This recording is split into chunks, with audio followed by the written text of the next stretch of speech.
All right, I've kept it a little under wraps, but this is a great opportunity to talk about it. So I've had the Mercy now 2.5 years, a little more. It's an e-gear car. I'd say I've wanted to swap it since I've gotten it. That technology basically didn't exist or wasn't finalized until mid to late last year. Yeah. And I've talked a few times on this podcast about doing it.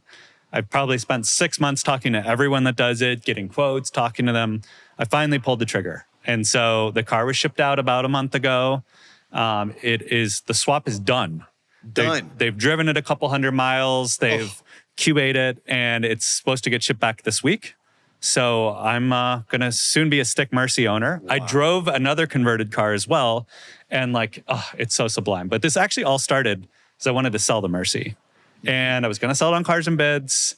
The e-gear values are still pretty weak. And the manual values are still 2 to 3x.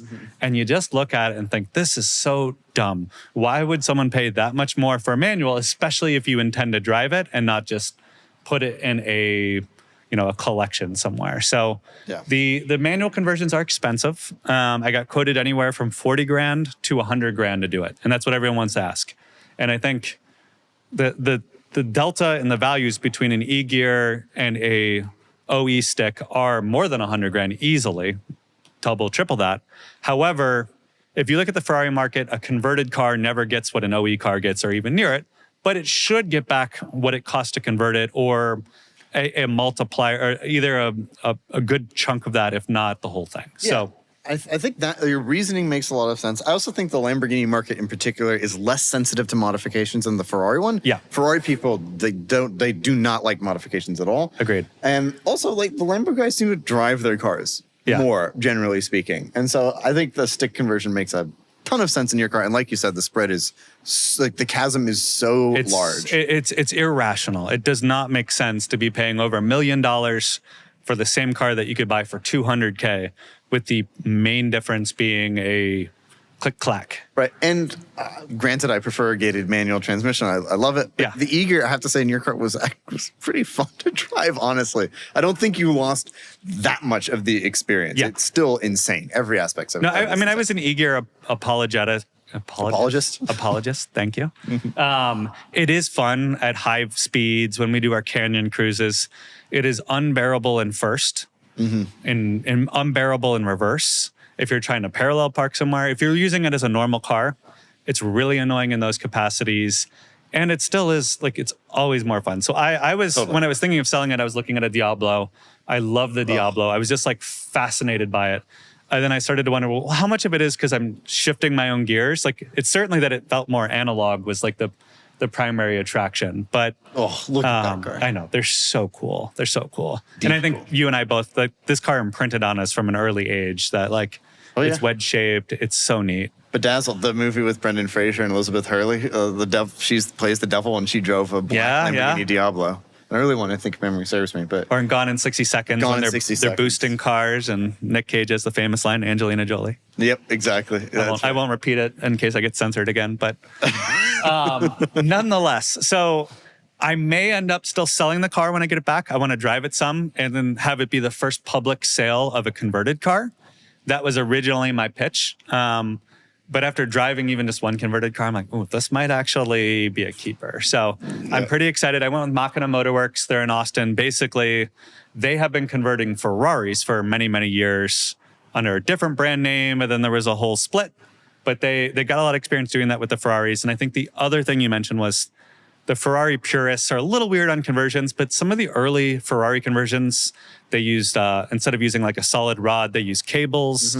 The cables were notorious for getting stretched and needing readjusted and not being great. I think with the Lambo, they're taking a lot of those learnings and developing it right with 2025 technology. So is it a shift rod then in that case? Yeah, it's all solid as far as I understand. That's great. And it's an engine out. I mean, it's a pretty substantial service, but I think that they're even the factory cars at this point are out of calibration in terms of their e-gear. So you can actually make it shift better than an OE stick, or at least that's what everyone says. So I'll get the car back hopefully next week. I'm going to drive a ton on it and then produce some videos for Cars and Bids, going over the whole experience. And then just maybe we'll be selling it. Maybe we'll be keeping it. That sort of remains to be seen. I suspect you hold on to it for a little bit. I mean, you should drive it and get the experience of driving a manual Mercy around. Yeah, no, I definitely want to do that. I'm keeping it the whole summer regardless. Yep. I was texting with Ed Bullion about his Diablo SV. And he didn't want to trade because he's got 2 Diablo SVs and doesn't really need another Murcielago. But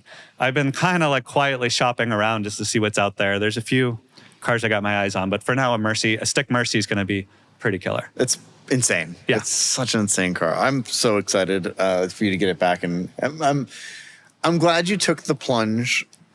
You did a lot of research, like looking at a number of different conversions, and this one seemed to be the one you settled on. Was there any still particular reason terrified for that, or I'm you're just terrified in general? The guys at Machina have been great. Like he texts me every day. We're going over things. I made them keep it an extra week and just drive it a ton. But like, there's still a lot of unknowns, right? Like I think the total number of converted Mercies is probably 20 across everyone who offers it, maybe 30. So like no one's like had a long-term ownership experience yet, which makes you nervous. But it's the same trans, it's the same clutch. Well, this isn't exactly cutting-edge technology. Yeah, they're all taking the OE cars and basically reverse engineering it. The main hurdle, the reason why these didn't exist up until recently was just the TCU programming, which someone finally cracked the code on, like pun intended. So nice. I can't see why this would be problematic long-term, but time to drive it. And that's a nice thing. My car is miles, so like, what's driving a couple thousand more miles? It's the one you want to do that to. Right. Ultimately, it's the right use case for this. So I'm very excited. I can't wait. I can't believe it's happened that fast. Like I thought this would. Doug and I both thought you're an idiot, and it's gonna. This car won't be back before Car Week, and admittedly, it ain't back now. So they were basically done in 2 weeks, and then there was a delay where one of the guys got married or something like that. But like, it goes quick once they get it up on the lift and start. They had the engine in and out in the same week, and had all those things done. And then the next week was waiting for the new Carbon Center Council to come in and a few odds and ends to put it back together. But they've done enough now that it's not. They're like, it's not hard, it's just time consuming. Man, that's what I found with Ryan from E39 Source. When he started doing conversions on the E60, the first one took like 2.5 months, and now he can do it in a week. Yeah. I'm not saying if you take your car to him, the thing is you always run into other stuff. Did you run into any other things with the motor mounts were toast, which I guess is fairly common. There was one other minor. Everyone's going to have some while you're in there. So it's just a matter of how deep you want to go. Right. Yeah, it's a Lamborghini at the end of the day. There's always something. Yeah, a 20-year-old Lamborghini. Right. This episode of This Car Pod is brought to you by Acre Gold. Now, you all know that I'm all about finding value, whether it's a pristine 964 911 or an immaculate E46 M3. But let's talk about a different kind of asset, Acre Gold. Inflation's hitting harder than a V12 at Redline. Gas, car parts, even car washes are through the roof. Acre Gold lets you invest in real 24-karat gold bars for just a few bucks a day. It's like buying a classic car that never rusts. No finance degree needed, just pure, shiny gold delivered to you. Go to getacregold.com, protect your money, keep it golden. That's getacregold.com.